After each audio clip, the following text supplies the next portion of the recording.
سخت کمک کرد. از یاد اظهار استناد و سپاس میکنم. بسیار تشکر. نظر میکنم. زنده باشید. محمد کاکا ولده هدایت الله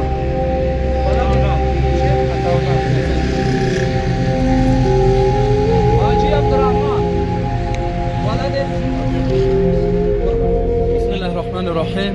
امروز 23 دسامبر که مصادف به 2 جدی است، از طرف ریاست خدمات برای برادران کابل مشت ما که اکثریتشان از کابل است، مسئولین حوزه به ریاست خدمات معرفی کرده بود. یک تحفه برادر ما را برای اینها ما توزیع و تقسیم می نماییم.